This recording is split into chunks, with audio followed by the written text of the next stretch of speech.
Hello there, welcome to Planet America. I'm John Barron. And I'm Licciardello. This week, the countdown to the first presidential debate, our guest, former Romney advisor, Lanhee Chen. Also this week, Joe Biden is inching ahead in the polls as Donald Trump surges ahead with fundraising. But first... The first presidential debate of 2024 takes place in Atlanta, Georgia on Thursday night local time, Friday, Australian time. It's hosted by CNN, and this debate is historically unusual. There have been 35 televised presidential debates between general election candidates since the first in 1960 between Richard Nixon and John F. Kennedy. 27 of those debates have been held in the month of October.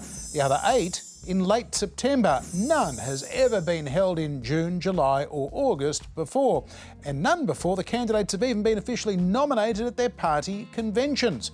Robert Kennedy Jr was also hoping to be the first third-party candidate to qualify for a debate since Ross Perot in 1992, but Kennedy could not reach the threshold of 15% in 4 national polls or demonstrate that he'd be on enough state ballots to potentially win the election.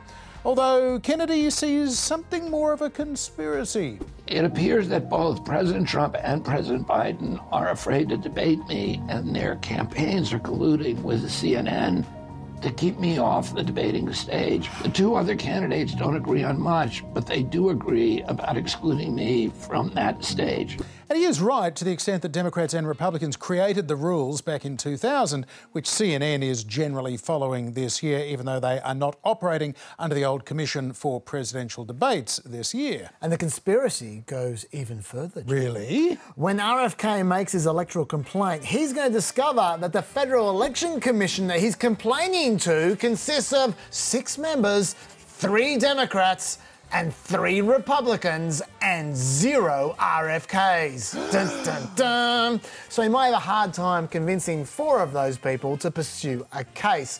Nevertheless, Kennedy decided the best way to proceed was to threaten CNN with prosecution and serious jail time. Let's see how that works out for him going forward. Kennedy still has a chance of qualifying, though, for the second and final debate that is due in September, although that could also trigger a Biden or Trump no-show. We'll see. So, what do we know about the 2 candidates preparing for this debate?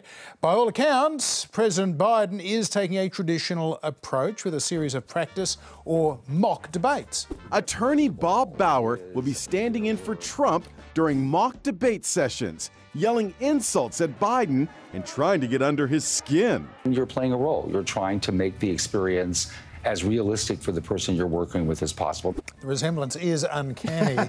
Former President Trump is reportedly skipping mock debates. Instead, he's been holding campaign rallies in Philadelphia and Washington, D.C., and reportedly meeting with senators to go over policies and talking through potential topics with aides.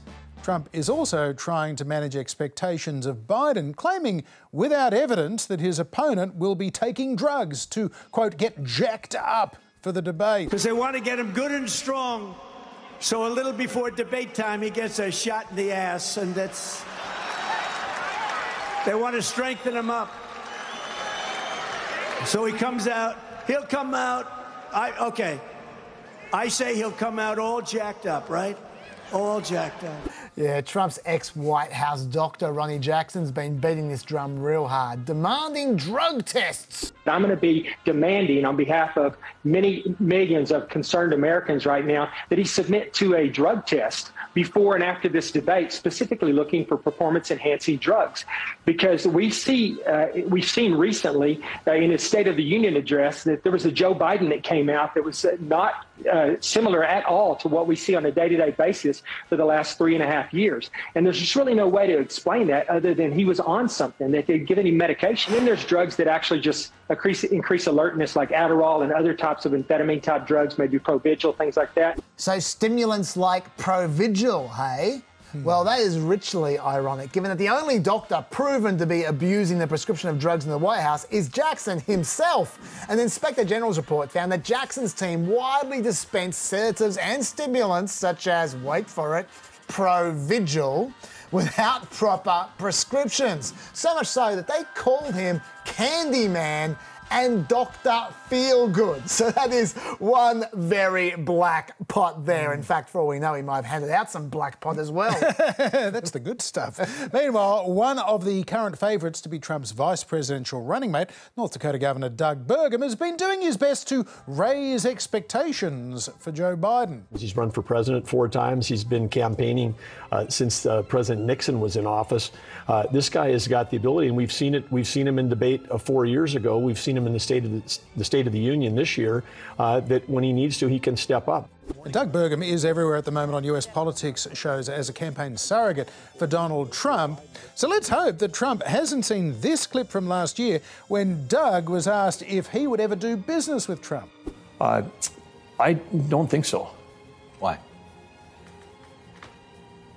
I just think that it's important that you're judged by the company you keep, and You just wouldn't do business with him? No, I wouldn't. Nah, he wants to do government, John, not business. There's a difference. Yeah. Very, very different. But look, to be fair, Trump is also downplaying expectations going into the debate, as you should. I watched him with Paul Ryan, and he destroyed Paul Ryan. Paul Ryan with the water. He was chugging water at a left and right. I didn't think a human being would be able to drink so much water at one time. And he beat Paul Ryan. So I'm not underestimating him. See, build up your opposition. That's what you're meant to do. But what can we expect from the debate? Well, firstly, we can expect a lot of immigration talk. Biden has just passed a series of immigration-related executive orders, undoubtedly with the debate in mind. And Trump has made no secret that this is his preferred topic as well. We have a new Biden migrant killing, and it's all Crooked Joe's fault. And then, referring to the debate, he said, "Let him explain why he's allowed millions of people to come into our country illegally." And when Trump talks about a Biden migrant killing, he means this kind of thing. This animal was responsible for Rachel's killing, first murdered another young woman in El Salvador, came from El Salvador, murdered a woman, at least one, then fled across this Joe Biden open border. Just come on in, everybody. We won't even check your name. And finally, he's charged with raping and murdering Rachel when she was out for a run. If I was president, he would never have been able to come in. So this is clearly an issue that Trump wants to talk about. Now, Biden could point out that the alleged killer in this case was caught by Border Patrol 3 times in a matter of days and then kicked back to Mexico each time under the Title 42 regulation that Trump constantly promotes. And then the alleged killer successfully snuck in as a getaway, which means he would have equally gotten in under Trump's policies. These were literally the conditions that Trump has proposed to bring back as part of his campaign. And Biden could also point out that as for the migrants released into America by the Biden administration, some of whom have gone on to commit crimes, it is true, under Trump's last 2 years, Trump released nearly 713,000 migrants into the country. Some of them were criminals as well. Immigration is an easy problem to demagogue. It's a hard problem to solve. Either way, we know that this issue is coming. And it's important as well. According to CBS, crime is 4th and immigration is 5th in the list of major factors deciding people's vote for president. And Trump has combined both of them together with this single Biden migrant crime point. Really, the first 2 columns should be combined as well. So that's the economy and inflation. So this is the number 3 issue in the election, immigration and crime.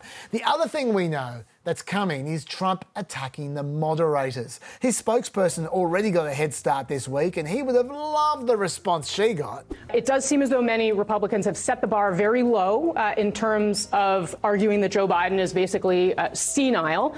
Now you have people like Doug Burgum coming out and saying, well, President Biden's very accomplished, trying to set expectations in a different place. What do you expect from Joe Biden?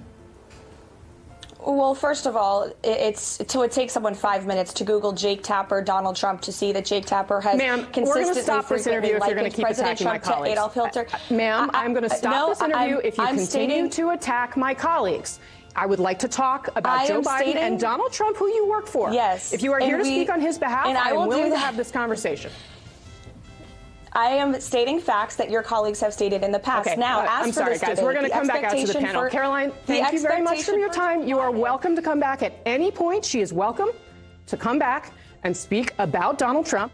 Yeah, the anchor Casey Hunt just walked right into that. That was viral heaven for the Trump campaign. They love that clip. So expect Trump to go for a round 2 on debate night, I reckon. Nothing gets the Republican base more excited than annoying CNN, John. Yeah, they're going to give that mute button a workout, I think. For more, we're joined by Lanhee Chen. He was Republican Mitt Romney's top policy advisor during his 2012 presidential campaign, and he helped Romney prepare for his debates against President Barack Obama.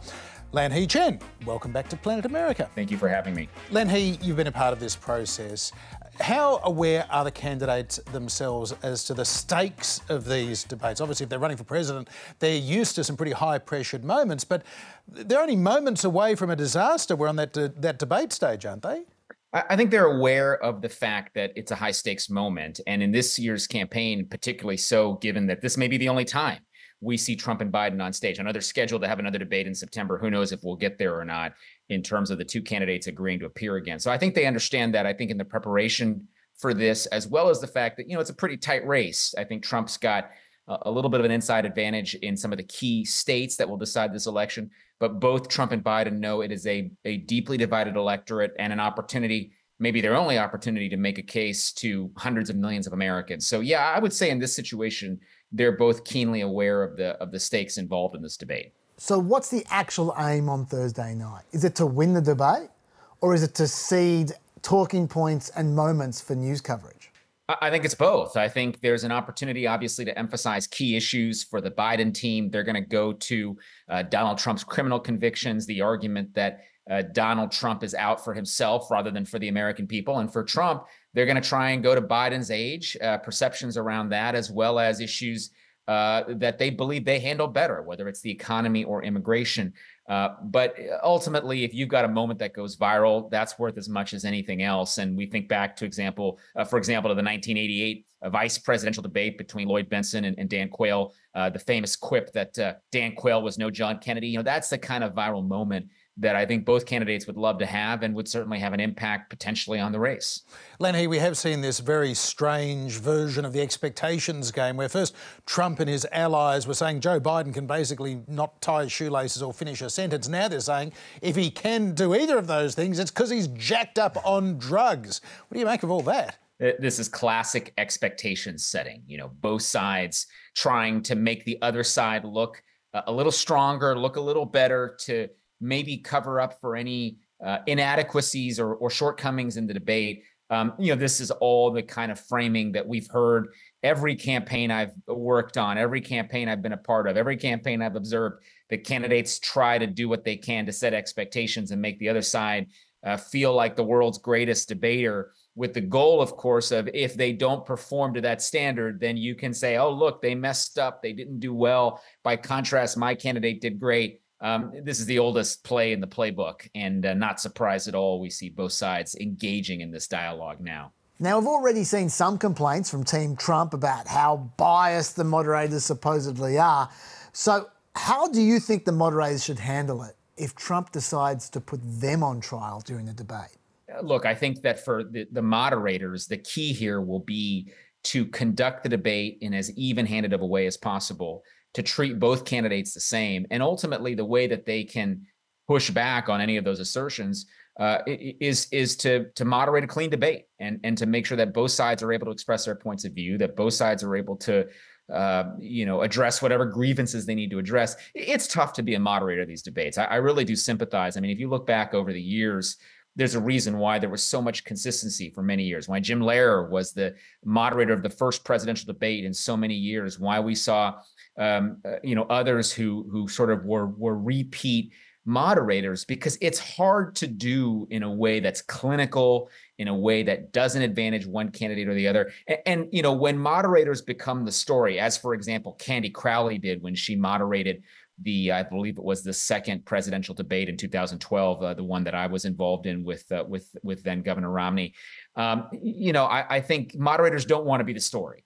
Candy Crowley was the story in that debate, and you don't want that. And I think, obviously it's a tough task, but I know both Jake and Dana, and I think they'll do a terrific job, and I hope that the American people get a chance to see that. And what about the role the moderators should or should not play as real-time fact-checkers? Obviously, there are some grey areas that are going to be very complicated to get involved with, as Mitt Romney found out in 2012. That was pretty muddy. But if Donald Trump comes out and says, I won the 2020 election, that is factually incorrect, should he be corrected to his face? I think it's a very fine line, and the moderators are going to have to make a decision about, where do they intervene? And this is where it's more art than science.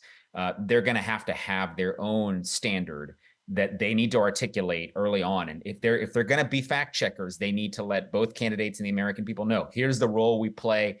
Here's exactly when we plan to intervene.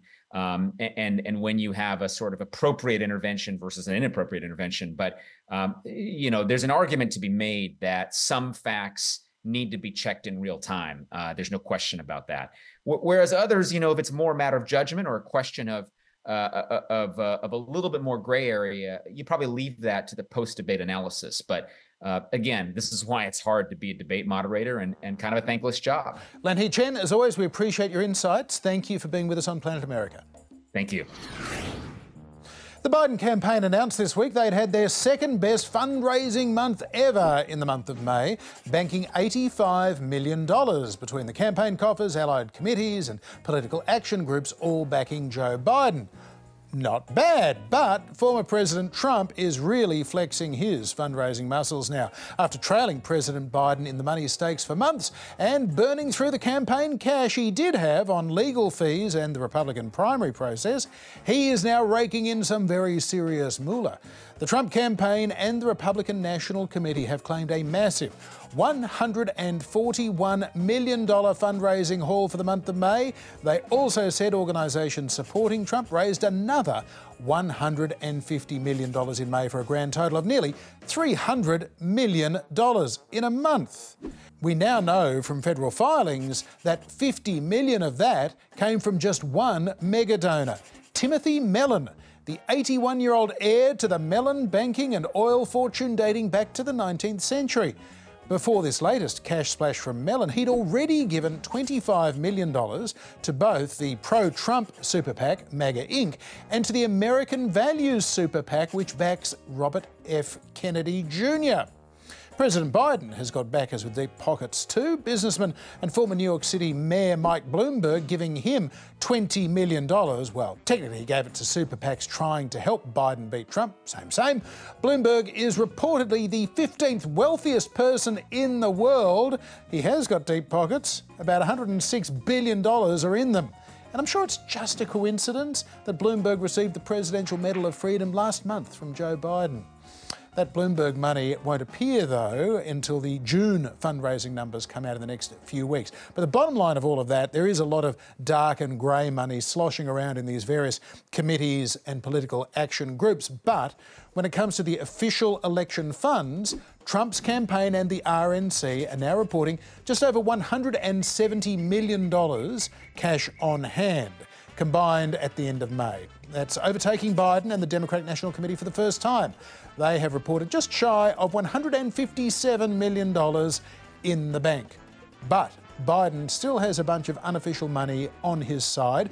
Independent Democratic and progressive organisations pledging to spend more than $1 billion to help Biden remain in the White House. They're all cashed up. And while you've got all those billions of dollars in mind, spare a thought for RFK Jr., who only reported raising $2.5 million in May. And that was the second consecutive month with less than $900,000 of small donor contributions. Of course, the lion's share of that money as well went to trying to get RFK on ballots, which explains why he's so annoyed at not making the debate. That's why he spent all that money to get on the debate. He needs to get on the debate to raise more money again. He's been trying all kinds of money-raising tactics so far. He sold raffle tickets to go on a whale-watching trip with him and his wife. He sold raffle tickets for a sailing experience with him and his wife. Him and his wife are going to be busy over the next few months. Lately, they've been literally paying supporters 15% for any money that they raise on the Kennedy's behalf. That's an idea he ripped off Vivek Ramaswamy, by the way. But part of Kennedy's problem is he isn't necessarily the best financial manager. Just look at how he spends his own money. The man has owned a lion, as well as a seal, even 2 emus. This week, the New York Times reported that one emu called Toby would attack Candy's wife so frequently that she started carrying a shovel whenever she went outside. Even for a Candy, death by emu, that would be a surprising way to go. But what happened to those beloved emus? A buddy of mine had hatched a bunch of emus. And I took 2 of them. One of them got killed by the dogs, and the other one I had a lion ate him, a mountain lion out here. Oh, wow. To lose 1 emu is misfortune. To lose 2, that looks like carelessness. Election 2024. What's at stake? Under crooked Joe Biden, the world is in flames. Our border is overrun. Inflation is raging. Europe is in total chaos. The Middle East is exploding. Iran is emboldened, China is on the march, and the worst, most incompetent, most corrupt president in history is going to drag us into World War III. We won't even be in World War III, we'll be losing World War III. The country is being destroyed, and the only thing standing between you and its obliteration is me. This week has seen some variability in the polls. A national Fox News poll had Biden leading Trump by 2 points head-to-head and by 1 in the 5-way split. Trump turned the tables to lead Biden by 1 in the CBS poll, while in the 538 average of polls, Joe Biden is now just in front, leading for the first time in 9 months. So this is an incredibly close contest, and Kennedy's almost 10% there, very much a wild card in the deck, Chaz. And it's even closer than it looks, because those are just the national averages you described there. And as we've discussed on many occasions, Biden needs to win in Michigan, Wisconsin and Pennsylvania, probably, to keep the presidency. So why don't we look at this 538 averages there? In Wisconsin, Biden is leading Trump by 0.1%. In Michigan, Biden is leading Trump by 0.2%. And in Pennsylvania, Trump is leading Biden by 0.6%. So that there is your actual current margin in the election. 0.6% in Pennsylvania.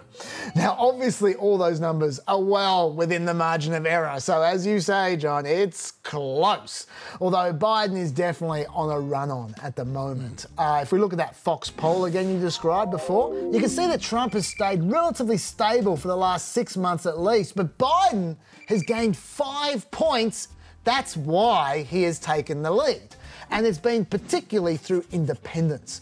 Biden is leading them at the moment by 9 points. Last month, Trump was leading independents by 2. Interestingly, equal numbers of independents said leadership and integrity were important to their vote. And Trump led on strong leadership by 11 points, but Biden led on integrity by 23 points. Now, I know what you're thinking. It's about that conviction, isn't it? Well, maybe not, because only 5% said that Trump's conviction caused them to switch their support away from Trump, but 4% said that Hunter Biden's conviction is causing them to switch their support away from Joe Biden, which is very weird. But look, if you're dealing with these kinds of tiny slices in a poll, the margin of error is massive, so I wouldn't take too much notice of the details there. The point is, Biden's current momentum does actually seem to be real. It's in a few polls at the moment in the last 2 weeks, and that makes this debate even more important for him because he needs to make that momentum count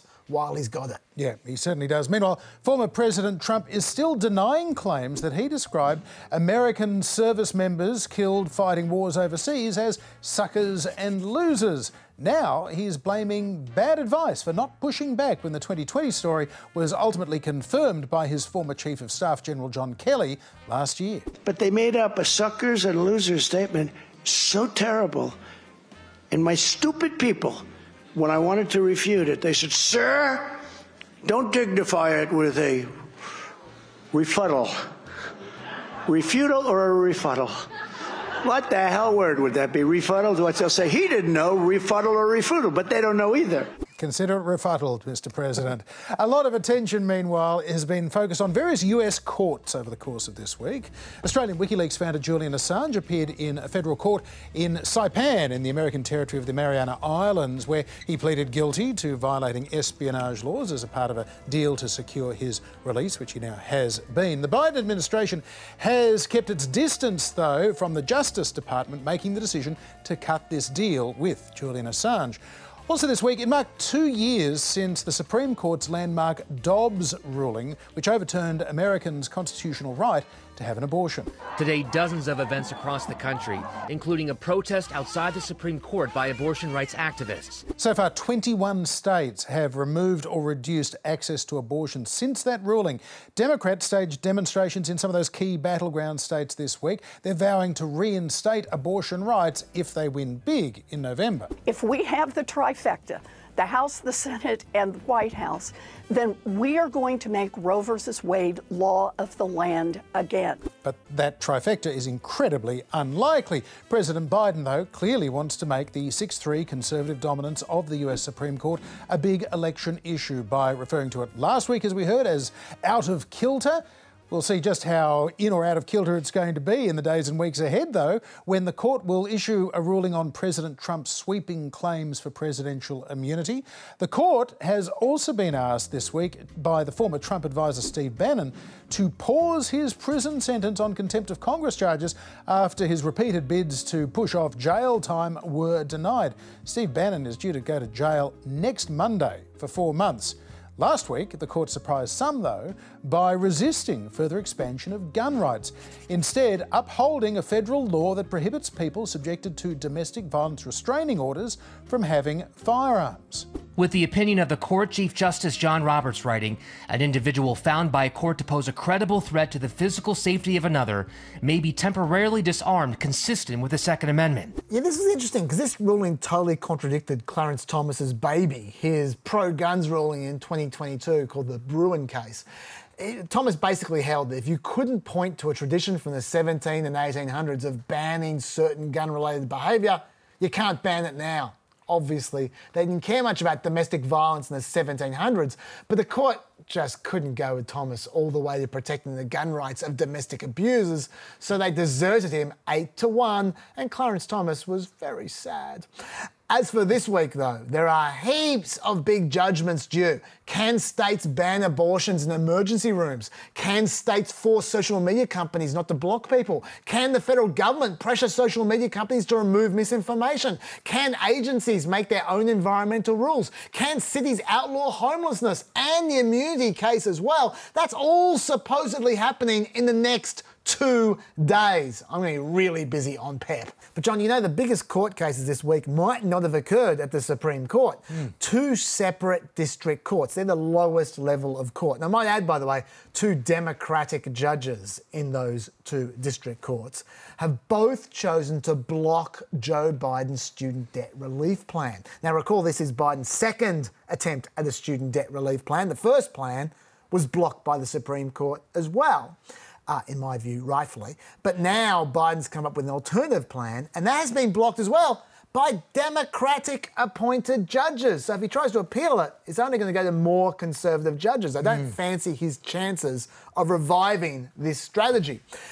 Mind you, I'm not sure it was a huge vote winner for him anyway. An AP poll a few weeks back only found 3 in 10 people approved a Biden student debt relief plan, including only 36% of student debt holders.